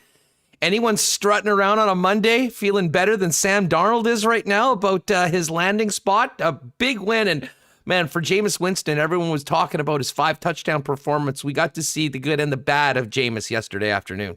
Yeah, this was a trap game in my books coming in, talking about this on TSN Montreal, that this is a trap game for the Saints because people are going to be hyped up about Jameis Winston for what he did again in week 1 against Green Bay. But look, this Panther team, they're good. They're starting to grow under Matt Rule. That defense is getting better week by week. Remember, they invested in Rule's first draft, all defense, okay? And then they said, look, we got to build that up from scratch on top here. Now, with Sam Darnold, the biggest difference for him this year compared to his time in New York, Joe Brady, the OC, right? Joe Brady was the OC in LSU with Joe Burrow. Look what he did for Burrow's And no Adam Gase. No Adam Gase, exactly, right? But when you think about Brady, though, he put Joe Burrow from who was projected to be a 3rd or 4th round draft pick to a 1st overall pick in a span of 12 months. Now, I'm not saying Sam Darnold's going to be like Joe Burrow here and throw 45 million touchdowns, but he is now transformed, at least in the early going, Sam Darnold's mindset as being a franchise quarterback, that he's made some big throws. He's used the balance attack very well, whether it's DJ Moore or Robbie Anderson 1 week to the other. Christian McCaffrey less on his plate in terms of the touches that he gets per game here. So there's no question in my mind that Carolina looks like a team going in the right direction. Sam Darnold's proven his worth. And let's not forget, Andrew, he wants that second contract, that big payday contract. And right now he's showing that he could be a franchise quarterback if he continues ascending towards the top as he's done so far in the first 2 weeks. If you're walking around the city today, seeing some people walking like zombies, chances are they're Minnesota Vikings fans. The Vikes, I mean, pretty impressive offensive performance. Listen, the D was really up against it, and Kyler Murray, but it always seems to come down to a kick for the Minnesota Vikings. And after Joseph had been so good, I mean, kicking that bomb in game number 1 to get to overtime before they lost, what a tough pill to swallow, missing that 37-yarder from dead center in a dome stadium. And that's the difference between a win or a loss, and that could absolutely be a loss that cost them a wild card spot. Well, forget about that. It's all about a keep to leave in the broadcast yesterday. The best. By the way, so I was at a bar watching the games, and we had the sound on the Cowboys-Charger game. But once I realized Aqib was on, I made a point. I will be PVRing whenever the NFL Network returns that. The funniest thing when Aqib is calling the Cardinals games is that he pronounces Kyler Murray calamari. Well, it's a Texas slang thing, yeah. Yeah, exactly. But I mean, it literally sounds like the appetizer you'd be ordering at calamari's. But calamari was good, and Aqib is by far the most entertaining color guy in the game. So there was a line, and I don't want to misquote him, but let's put it this way: when you rewatch the game, there was a play that I think it was Minnesota on offense. It was a tight throw, it was completed, and Gus goes, "Wow, that came out of the cannon." And then Aqib goes, "Well, Gus, it looked like it came out from a 9mm that throw, right?" So I had the quote on my phone. I quoted it, put it on Twitter, but when he said 9mm, I understood what he meant. But it's the fact he used it on Fox, right, which is considered to be the conservative station by nature. It was awesome, and I love Aqib Talib. I wanted to be natural, which he was with Gus Johnson. So that was fun to watch. But back to the question at hand here. So the Minnesota Vikings, this is a team that is no question under pressure right now with Mike Zimmer as the head coach. We know that he's on the hot seat, and the way it came out in training camp with how things didn't go off well with the COVID-19 protocols, with Kirk Cousins kind of saying, "No, I'm not going to do it," and then him kind of saying, "Well, bleep all you guys, you need to do it because we need to be healthy and playing football." This was on their defense. They couldn't come up with a stop on 3rd and 4th down. There was that play to Christian Kirk that was unreal, where literally on his back foot, Kyler Murray, 5'6", all of him, put all his might into that throw and made that throw to Christian Kirk on the completion. This thought from that perspective for the Minnesota Vikings, I'm not going to put this on the offense because they played fairly well when it mattered most, but that was a loss on the defense and Mike Zimmer not having these guys ready for Kirk, Hopkins, and AJ Green for what they did. But look, for Cliff Kingsbury, who's also a guy who might be in the hot seat, this was a much-needed win because if he lost his football game at home, people would have said, well, look, do we trust his gimmick offense? Right now, so far, it's looking like it's okay that we're seeing Kyler Murray look like how he was in the first half of the 2020 season compared to the second half of last year. Let's quickly touch on the rookies, all the rookie quarterbacks. Tough day for Trevor Lawrence. I mean, the Jacksonville situation seems like it's going to take a while to turn around. And my God, Zach Wilson, home debut, 4 picks, murdered by the Patriots. And then there's Mac Jones, who goes out, doesn't turn the football over. You know, not incredible numbers, but a big workman-like win for the Patriots. And Justin Fields got in there too.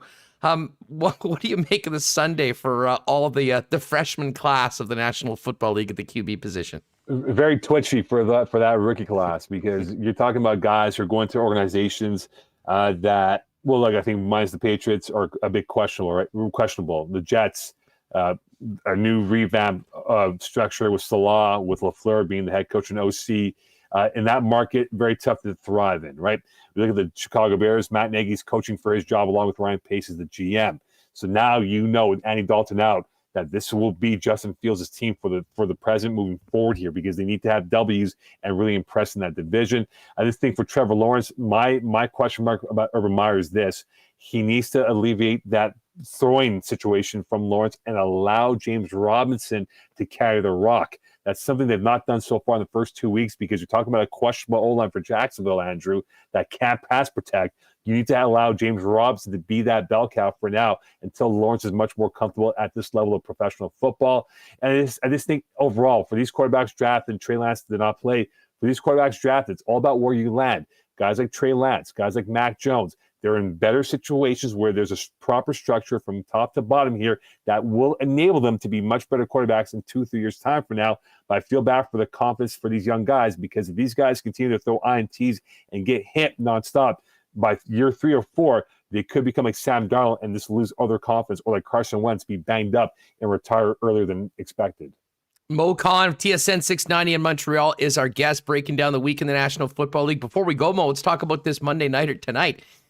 Normally, a Packer-Lion game on Monday night would be, it might be one of the ones you say, well, maybe I can go to a movie that night. But I think the intrigue about how the Packers bounce back from that absolute humiliation last week in Jacksonville against the Saints, losing 38-3, one of the worst games of Aaron Rodgers' career, it makes this game very intriguing. Not to mention the fight we saw in the Lions last week, in almost miraculously coming back against the 49ers after they were down, 24 points, like well into the fourth quarter. I think this is now up to about a 12-point spread. Is this going to be a massacre where the Packers get back on track, or are we going to see more issues with Green Bay that flared up in spades in week number 1? It'll be a massacre. It'll be a real like Undertaker taking on some Saturday morning jobber type of matchup here, because for Aaron Rodgers, for him to get mutilated by the Saints on the afternoon game of week 1, he loves primetime football. This is where he thrives, in primetime football. He's going to make a point against a divisional rival in Detroit that this is going to be the slaughter of all slaughters here. He's going to want to put up 400 yards and 5 touchdown passes. I think from last week to where they are, this is a situation for the Packers. This is a team that lost their best O-lineman, Corey Linsley, to the Chargers. They lost Bakhtiari early in the calendar year, so he's not fully healthy or back yet fully. So they've lost 2/5 of their O-line, and that's going to be the keys. That Packer O-line, if they are meshing together and give A-Rod that time, it's going to be a field day for this team here. Because again, for Detroit, they'll be blue nose, blue collar, beg your pardon, hard nose. They'll be that, but they don't have enough firepower to keep up with this Packer team, given that they have a wealth of talent from top to bottom, from the running backs to the receiving core. So this game might get ugly early, and this game might be out by third quarter, and you might be in bed by 10 o'clock local time in Winnipeg. How many kneecaps you think the Lions will take back to the sidelines today? Well, Dan Campbell, right? It is Monday Night Raw for WWE. This could be like a hardcore match. So I think he might want to take out some kneecaps, not literally speaking here, but if they're going to do it, look, Penny Sewell, the left tackle, is really good. I think he can give Jared Goff that time. But the question now is, who does Goff have as playmakers that can make a difference in this football game? Because they got to be ball control in this football matchup. They have to make sure to keep A-Rod on the sidelines. If that means you go 12 minutes and get a field goal, that's a victory in my mind. But again, you cannot go field goal in a quick score like here. It might be touchdown for touchdown, but they got to be ball controlling. And if they do that, you might have a chance to win it off in the fourth quarter. Yeah, well, a few years ago, it was Aaron Rodgers famously telling everyone to relax. Last week, it was Devontae Adams saying, flush it and move on. We'll see if they end up going back into the toilet bowl tonight, or they have a better performance than they did in week number 1. Mo, always great having you on. Let's do this again soon, pal. Yes, sir. And check out that Talib 9mm quote he said. It was the best quote ever in a football game I've ever witnessed in my life. At Moe Khan 19, folks, give him a follow. Mo, thanks for doing this. Take care, guys. Have a great week. There he is, Moe Khan, one of our favorites here on Winnipeg Sports Talk, chopping up the weekend in the Canadian Football League and the National Football League. Hey, big shout out to our friends over at Little Brown Jug. Man, they had a cool event on the weekend. I was following on their socials, which you should follow, at Little Brown Jug and LBJ Brewing on Twitter. They had a pooch party. A bunch of dogs hanging out on the deck out in the patio today. They've got another event coming up on the weekend with the DJ. Having some great events down at the tap room on William Avenue. You can find out more at littlebrownjug.ca. Check the events page. And while you're there, you can order the good stuff and get it delivered directly to your home. And don't forget, you can also get the special Rainbow Pride cans with $1 from every can going to the Rainbow Foundation, I believe it is, one of the charities involved with the Pride movement. And of course, you can pick those up at the tap room as well. Otherwise, get yourself a great taste in 1919 the next time you're out on the town at fine restaurants throughout the city of Winnipeg. And again, they're online at littlebrownjug.ca. And again, congratulations to our friends at Assiniboia Downs for an incredible season of live racing. It ended last Wednesday. We were out there, but the second highest handle in the history of Assiniboia Downs. Just a great year. We appreciate the support of Darren Dunn and the gang all season long. I cannot wait to get working with them again next year. But don't forget, the Downs is open throughout the winter. 9 a.m. The VLTs are open each and every day. The Terrace Dining Room, Friday and Saturday with some special menu, but always a great place to go get something to eat. So open year round is Assiniboia Downs. And while you're there, you can also bet on tracks around the world. And you can do that as well with the HPIBet.com service and site. All right, we'll get to our Coolbet Lines in a minute. Let's get Remis back in here. Some great stuff with Jeff Hamilton, and always love having Mo on to break down what went down in the National Football League. You have any thoughts on this game tonight, Reem? I'm very curious about Green Bay. I think, normally you'd think, oh yeah, Rodgers, Adams, they're going to slay. They're going to put up so many points here. Adams, I mean, everyone was on them last week as, one of the top, as far as fantasy goes and, wide receiver quarterback combinations, but they laid such an egg against New Orleans, who then looked absolutely terrible. I mean, you have to wonder what's going on with the Packers. And normally Packers over Lions, that's like a lock, but I'm not as sure. I would still probably take the Packers, but I'm interested as what's going to happen here with Aaron Rodgers because, I mean, it's pretty clear that he doesn't want to be there anymore, and they're kind of stuck in this relationship, and we'll see how it works out. I mean, he's still a great quarterback. I'd like to see him get out. The fact that they didn't, I mean, it doesn't all go back to last season in that final game, but when they didn't go for it with him, it was such a joke, and I think he would be annoyed after just putting up with so much BS from them. I mean, the lack of confidence there in one of the greatest QBs of this generation. It was disappointing as a fan to watch.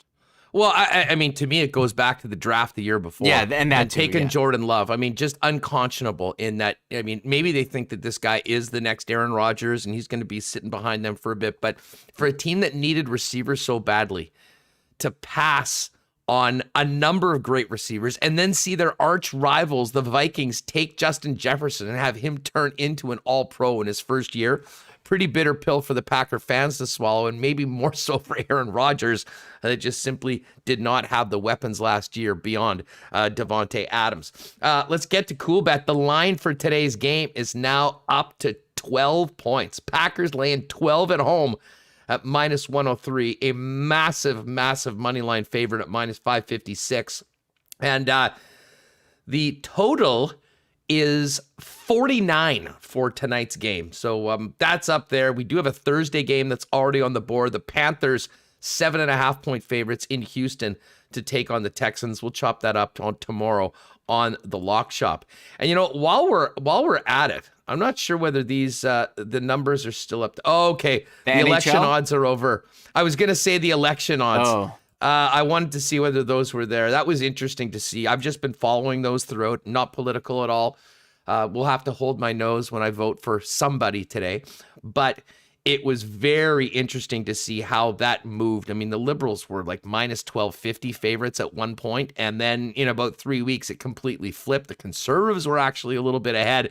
But then on the weekend, I saw Liberals were back to about minus 330. So if you believe what the bookies have to say, and they usually are pretty sharp, it could be more of our current government. But anyways, let's get to the NHL futures, because that, I think, is what people are into. We've got a lot up at Coolbet right now. We'll kind of go through these over the course of the next couple weeks before you got totals for all of the clubs.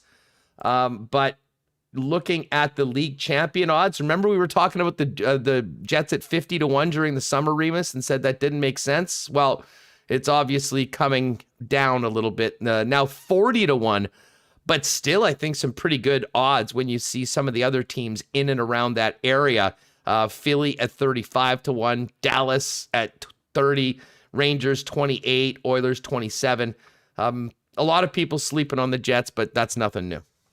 Yeah, and I'm looking at this too, and I think I still bet it at 40-1. I wasn't quick enough to get in at 50, and then they took it off. But I think they're better than the Oilers. I just think it's a value bet if you believe in the Jets and you believe that you have the number one goalie in the league. I mean, he's not the Vezina Trophy winner, reigning trophy winner, but I mean he's previous. I think he's better than some of these teams up here. So, and I think part of it. Maybe I'm trying to figure out why are the Jets so low? I mean, you look at the Western, odds are in the West. I mean, I definitely think they're better than Calgary. Go to the Central Division odds. Well, the Central, yeah, they shouldn't be down here. Colorado is minus 256, and I'm here for that. They absolutely should be the favorite, and probably a pretty significant favorite. But after that, the Wild are 8-1, Dallas 10-1, St. Louis 15-1, and then the Jets are there at 21-1. Now, I mean, I think any of these bets, there's certainly an inherent risk involved because it would mean Colorado not winning the division. So that's why the numbers are what they are. But just as far as the hierarchy of the division, having the Jets be fifth, I think is a little bit surprising. And then, you do look down, I think they're laying money minus 130, so favored to make the playoffs. And certainly what I take from these odds is that the bookies certainly, and Coolbet certainly expects that 5 teams from the Central Division will be in the playoffs as opposed to, in all likelihood, 3 from the Pacific Division. Yeah, I agree. The Pacific Division, we talked about how bad the Central or the, North Division was last year, the Canadian Division, but this Pacific Division, I think, is really rough. You have the expansion, Seattle Kraken, with the third best odds to win. They're an expansion team. They've never played a game. And they're higher than, we Flames? know, they're better than the Flames. We know the Ducks are terrible, the Sharks. I think the Kings are going to be better. I think I would maybe have the Kings over the Canucks, but I don't think those teams are very good. Flames, they're spinning their wheels. Oilers, they're lucky they're in this poor division. We'll see how their changes go and see how their goaltending is, but I'm not really sold on the Oilers either. So, this seems like almost too low, Huss. The Knights at minus 222. If Colorado is minus 256, I wouldn't. There's no value in betting that, but in sweating that for a year. But they're so much. I think they're head and shoulders above these teams. The difference between Vegas and Edmonton is smaller than the difference between Colorado and Minnesota, which I don't think I agree with. Yeah, it's weird. Vegas still. And by the way, we'll get to this. There was a few signings on the weekend, but Nolan Patrick did get inked. It's still the center ice position for that team. And of course, Fleury's not there as well anymore. And Laurent Brossoit is, and I think we all know Brossoit is a very capable backup. But I am interested to see what Robin Lehner does being the guy going forward. Just one more bit on the Coolbet odds, and we'll talk more about this over the course of the next couple of weeks. The Jets regular season points total over under 92.5. So you can see all that at Coolbet. If you do want to bet and you haven't done it before, use the promo code WST. You'll get a 100% bonus on your first deposit up to $200. All right, lots of things coming out of the weekend, Remo. And we may as well, I just mentioned Nolan Patrick getting signed with the Vegas Golden Knights. Kyler Yamamoto as well signed, just a one-year deal at 1.1. He was in a very tough bargaining position. He'll try and earn a much better contract and produce this year. I think a lot of pressure on him. But the big one of the weekend was Big Z, Zdeno Chara, coming full circle, and he is back where he started with the New York Islanders. Yeah, I was surprised to see. Not surprised. I guess you knew he was going to stay on the East Coast. He's bounced from Boston to Washington with the Islanders. If there's a system where he could be successful as, I saw people saying he was drafted, 1996. He's been around for a long time, but maybe he'd be like the way Matthew Schneider and Chelios were at their later stage. I think if there's a system that can, put him up for success at age 44, I think it's with Barry Trotz. Maybe play a bottom defenseman role and play smart. So, we'll see how it goes. I need to go back and check out some historical records because I'm looking. Chara debuted in the NHL in 97-98, and by that time, the Jets were gone. But I am convinced that he played a preseason game in Winnipeg for the Islanders. Now, maybe I'm just mixing him up or something like that over the course of the years. But, he was drafted in 96 and then came and played for Prince George. We'll have to see whether he was in the lineup for one of those dates or whether I'm just mixing up 25 years of hockey watching into one wrong memory. Anyways, pretty cool that Chara's back. I hope he just keeps doing it for as long as he can. It's pretty clear right now, Reem, that he's still a very capable defenseman. I was a little surprised maybe that he didn't go back to Washington. They've got many issues, certainly some cap related. But Lou gets his guy, and I wouldn't be at all surprised if we see Zdeno Chara playing 20-plus minutes again next year for Lou, Barry Trotz, and the New York Islanders. Yeah, what a sight that would be. That would be crazy. I'm happy to see him playing. I've talking about old guys still playing. Jaromir Jagr, 49 years old. He's getting it done in the Czech League, but this isn't, the Czech League. This is the NHL. And he did play 18 minutes a game last year with Washington. So, that's still pretty good minutes. So we'll see. Not exactly the point producer that he used to be, but he can still play. I have no doubts about that. Yes, indeed. And speaking of the Islanders, Winnipegger Travis Zajac hanging him up, Reem. Yeah, and we had been joking for a while that he had a deal done like Parise. He had a deal done, and they were waiting to announce it, but that's not the case. Signed a 1-year contract with the New Jersey Devils today, retiring as a Devil, and is going to work in player development. So congratulations to him on the new position. And I mean, he was a player from Winnipeg, very solid NHL career, 15 years, and hanging him up today. I thought maybe he would play like a bottom role with the Islanders, but I guess there wasn't a job. And if you can take an opportunity to move on and, to your post-playing career, and the opportunity presents himself, maybe you got to jump at it because it may not be there later. So, congratulations to him. What do you have? Just over 1,000 games and 1,037, 552 points. And, it was when the Devils went to that Cup final run that Kovalchuk led them to. So, great career for Zajac. Yeah. And played over 1,000 games with the New Jersey Devils. It is sort of weird that he finished up, traded at the deadline and got in 13 regular season games and then 14 playoff games with the New York Islanders. But, a proud Winnipegger, former UND star, and, 1,000 games in the National Hockey League, 1,000 games in the National Hockey League. Congratulations to Travis Zajac on a great National Hockey League career. All right. One thing that we were going to touch on Friday and we did not get to was George Laraque taking note of a certain MPI billboard that is up in the city of Winnipeg right now. Remo, do you want to pull that up for the folks maybe that are watching with us live on YouTube? Yeah, it's coming. And if you're on the podcast, you just have to tune into the YouTube and hit the like button and subscribe. Am I right, guys? Yeah, absolutely. By the way, everyone that's with us in YouTube, do us a favor, hit that thumbs up button. We got over 200 people in here, and we need, we need some more thumbs up, some likes. The way the game is. And I was going to say, the one thing that helps too is after the stream, if you want to go and leave a comment and just say like, hey, what you think of Sami Niku contract termination or the Bombers kicker situation, hop in the YouTube and leave us a comment there. But here's the tweet you were bringing up, Huss.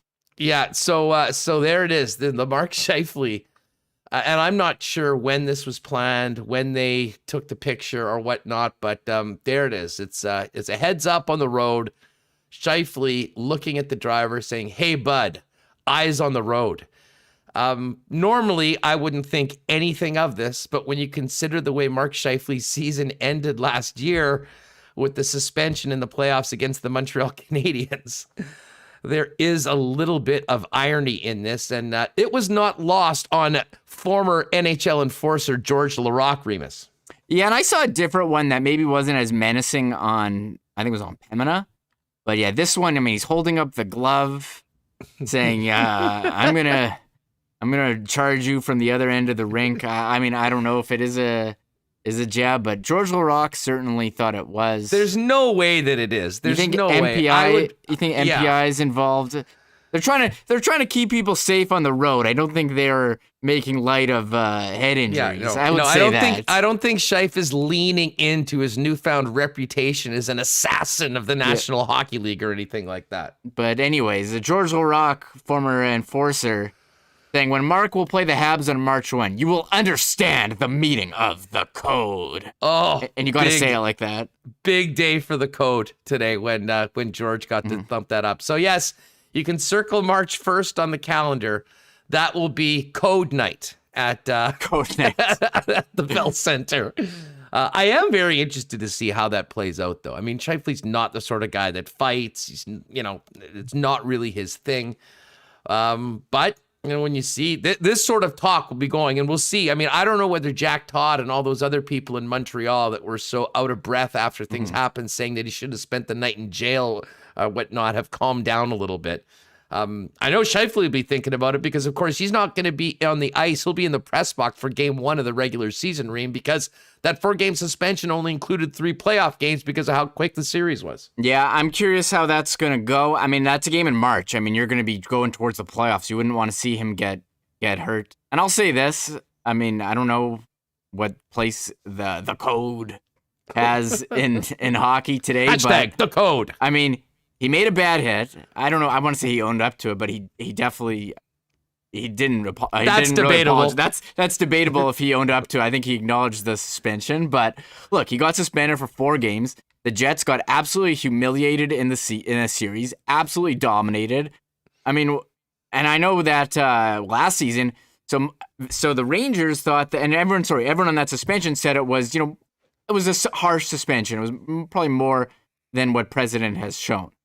And then you have on the other side, what was it? The Rangers and the Tom Wilson. Well, they felt, that Tom Wilson didn't get suspended, and they took action into their own hands. So when a player doesn't get suspended, you can invoke the code. But then when a player gets suspended for, a severe penalty, then you invoke the code as well and start a fight. I think the Jets were appropriately punished for the hit.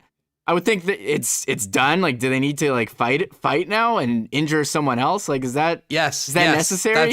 That's how it works. That's how it works. I never hashtag played the game. So I probably, and I'm a guy sitting on the floor of my basement. It's possible I don't know what I'm talking about, but it seems like the Jets have already been appropriately punished by the NHL for that hit, and probably no reason to give another person a concussion. Am I right, or am I totally out to lunch here? Joey Pankey, The Code sounds like a terrible self-help book.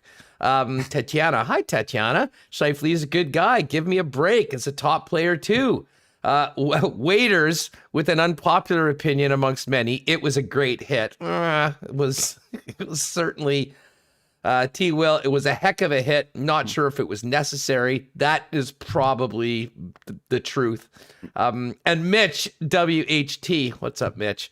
MPI knew exactly what they were doing. Yeah. LOL. Yeah, I mean, the first time I saw it with him pointing to the glass, I'm like, wow. I wonder when this photo was taken. I have a feeling it might go back to, a while ago. And they were just waiting to break it out just in time. They said, wait a second, let's go back amongst that. Remember that Scheifele photo shoot we did? See what, I think there was one where he was pointing his head. Let's put that one on a billboard going into the season. Yeah, I know. And I like this comment from Brent Stuzer, isn't part of the code. That tough guy fights tough guy, or it'll be Evans versus Scheifele. Yeah, so because Scheifele hit Evans, now Brendan Dillon will have to fight Ben Sherrod to make everything right. Isn't that part of the code? Or will Scheifele have to fight, I don't know, whoever. Maybe Evans. Will he have to fight Evans? Is why? That the guy that comes after it? Yeah, I mean, hey, I don't know. We'll get some code experts on the show over the course of the weeks leading into the rematch with the Montreal Canadiens. There's going to be a lot of talk about the code. Oh, there's absolutely no doubt about it. No doubt about it. So those are the hockey news. Of course, the minicamp continuing. We'll have some more updates throughout this week on minicamp, and then Remo, things get going for real Thursday morning at the Iceplex, Winnipeg Jet training camp. And you know what's nuts, and this has been the case for the last few years, it does not take very long to get into game action. The Jets will have their first practices on the ice on Thursday, and they're going to be playing in an exhibition game on Sunday. Wow. Oh my God, we're going to have Jets hockey. It's all coming so soon. I can't believe it. So we are tuning in. I see a lot of tweets from Balls and all the media guys involved with the Jets stuff that, they're doing their team photos. I'm seeing tweets about, battles. Apparently Pierre-Luc, I saw Scott Billick post a highlight. Pierre-Luc Dubois dangled Jansen Harkins and fed Kyle Connor for a one-timer at today's informal skate house. So they're all on the ice. The season is here. We can start getting excited about all this stuff. Yeah, and I don't think everyone's here yet. I know Nikolai Ehlers, I saw on his Insta, he was getting on a plane on the weekend after spending some time with family. Can't wait to have him on the show or talk to him at some point soon. He fired off, he was at a soccer game on the weekend, Pack Stadium. I'm going to assume that it was in Denmark. But anyways, he seemed to have a great summer. Now we're hopefully going to get the Dane back for a great season, which will include him representing his country for the first time at the Olympics after Denmark qualified for the first time in its existence. Here we are. Yeah, there he is. So he's here. He's here, ready to go. That's the guy. That is, oh man, I cannot wait to see Ehlers. I'm just looking forward to these games, even the preseason. I'm normally not that into preseason, but considering it's been so long since we've been to a live game, now that I think about it, the last game, and I believe this was the last game. Do Do you remember what the last game was at Bell MTS Place?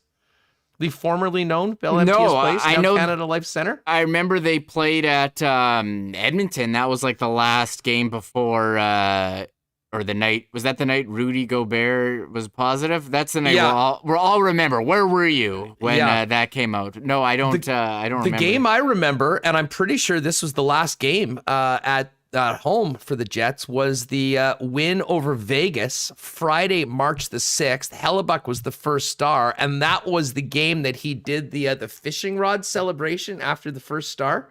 One of my favorites of Connor's many first star celebrations. That was such a fun night, such a big win too for the team over Vegas. Everything seemed to be going in the right direction, and then, well, we all know what happened. Everything stopped.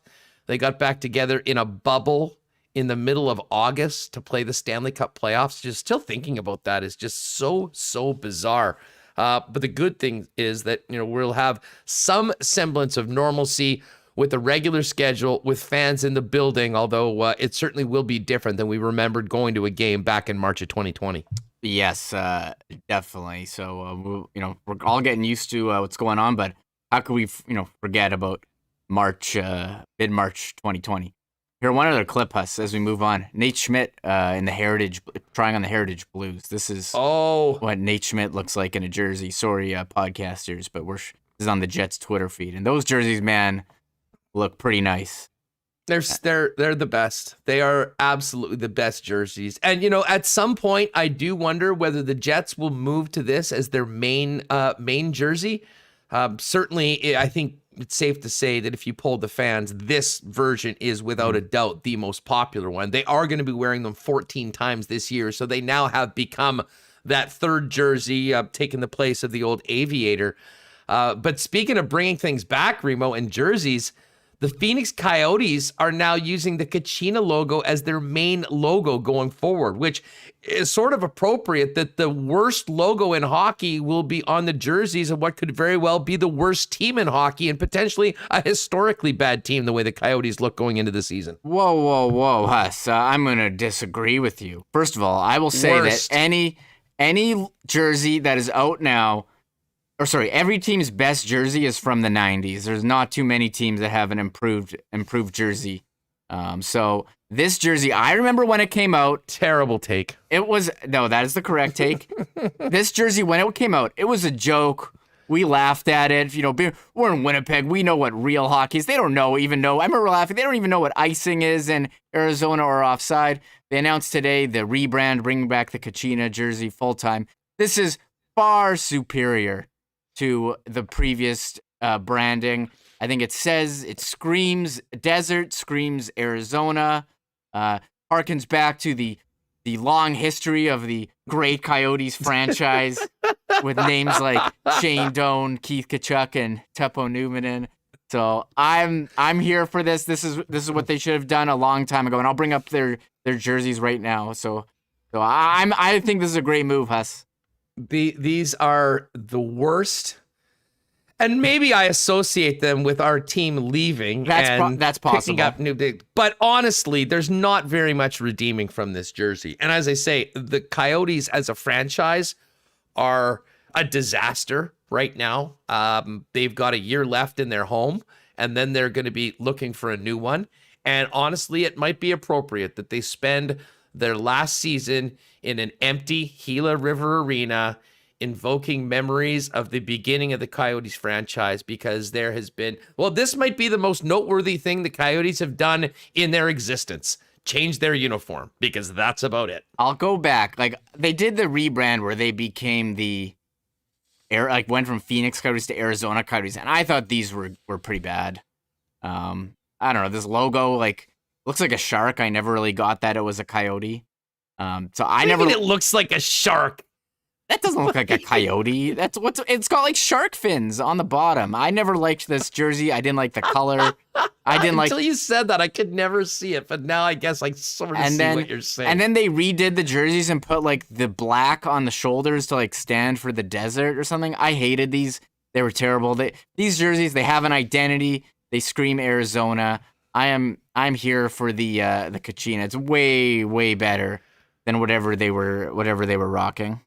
Mothball the franchise. Mothball the franchise. I see the guys from Royal are chipping in. I heard Royal Sports been getting a lot of the new NHL jerseys in already, both the home and away Kraken jerseys there this weekend. Pretty good looking. Well, I'll tell you what, that if you're able to get in and look at the jerseys, good for you, because I think everyone was just firing in on all those great deals at the massive tent sale. Went by a few times, big lineups to get in, but great deals to be had. There you have those. Oh, what do you think of the Kraken jerseys? They're great. Big fan. I think everything Seattle has done as far as branding has been a hit with me, and I'm saying that as a guy wearing a Mariners hat. But I think everything they're doing has been awesome. So I'm a big fan of the Kraken. I mean, their jersey's already better than the Ducks have the worst jersey in the league. I mean, the Kraken Ducks I think have like a mid-range. might be the worst in sports. I will put the Ducks uniforms up as potentially the worst in all of North American sports. By far the worst color combination, the worst logo. Everything about the Ducks jersey is brutal. Well, that's why Greg Wyshynski tweeted, like, okay, now which other team should go back to their 90s jersey? And I was like, well, the Ducks 100%. Like, why are they avoiding what everyone wants so bad? And they came out with that, like, third jersey with the Mighty Ducks logo, but, like, kept their stupid orange colors that are, like, awful to look at. So, I mean, I could just talk about, I could do the jersey show. Yeah, are you going to bring back the St. Louis, the diagonal one with the horns on it? They did. Oh, that one? No. I like the one that they wore as the reverse retros. I mean, the reverse retros, they're one and done, Huss. They're done for. They brought them back for a year and never going to be seen again. I'm not sure. I'll tell you what, some of them were good. The Jets reverse retro is unreal. I mean, and I know there's some folks that didn't like the Aviator originally, and it really grew on a lot of people after a while, and I certainly have time for it. But to me, the reverse retro, the striping, the colors, and I know there's no red in it. I just thought it was awesome. So I may have to pick up one of those. I've been meaning, I hadn't got one yet, and I've been deciding on it, but maybe I'll do that. That'll be a little more rare this year because I know there's going to be a ton of Heritage jerseys. It'll be interesting to see by the end of the season whether we're seeing more Heritage jerseys on a regular basis or the OG new Jets 2.0 logo. That is a good question. I think the Heritage ones are too good. Although I like the home Jets 2.0. I don't like the I mean, as far as the Jets away ones, I'm not crazy about the stuff going on the arms, but I really like the home 2.0. I think that is a really sharp jersey. No doubt about it. Folks, what do you think about this game tonight? Packers cover 12 points. Let me know in the chat. If you haven't yet, please do us a favor, hit that thumbs up. And we're just getting going. This is going to be a really, really fun week. Oh, and I guess I haven't mentioned this on the program, but I'll do this. Coming up, we're going to bring our Aussie pal Dubs back on the program, maybe Wednesday or Thursday, to talk about the Ryder Cup. And I am extra excited because I'm going to the Ryder Cup. First thing I'm going to have done in basically just about 2 years. So Rewicki will be in chopping it up with Remis on Friday and on Monday. Incredibly excited about that. But before that, we'll get ready for Jets training camp. We'll hook up with hopefully Mike McIntyre and Marat. Got some exciting things going on. And then Thursday morning, it's on. Winnipeg Jets training camp, the full squad. Today they're taking pictures. We'll be doing some fitness testing over the next couple days. And then we begin in earnest on the 2021-22 season for the Winnipeg Jets. The new look roster with an exhibition game on Sunday after a weekend of training camp. Big thanks. Hey, if you just popped in later on, our pal Nick over at DQ's got a great deal today. DQ Northgate, DQ St. Anne's, today only 50% off all cakes. Pop down, tell them your friends at Winnipeg Sports Talk sent you. Do want to also thank Manitoba Battery, Royal Sports, Canadian Club, Not Auto Corp, Boston Pizza, Little Brown Jug, Assiniboia Downs, and of course, Coolbet Canada. We'll take in this Monday night or tonight and get ready for a big show tomorrow with the latest on the Winnipeg Jets approaching training camp, Bombers on the bye week, everything going on and off the field in the Canadian Football League and the National Football League. and a look ahead to the Thursday nighter as well. Folks, thanks so much for being with us today. Tell a friend about Winnipeg Sports Talk. If you're with us on YouTube, make sure you've hit that red subscribe button, and we appreciate you joining us. Have a great Monday night. We'll be back here tomorrow, live at YouTube on 1 p.m. and later on the afternoon in your podcast feed at Winnipeg Sports Talk. Have a great night, everybody. Oh my God! Oh! Shut it down! Let's go home! Thanks for tuning in to Winnipeg Sports Talk Daily. Make sure to subscribe on YouTube and your favorite podcast feed at winnipegsportstalk.com.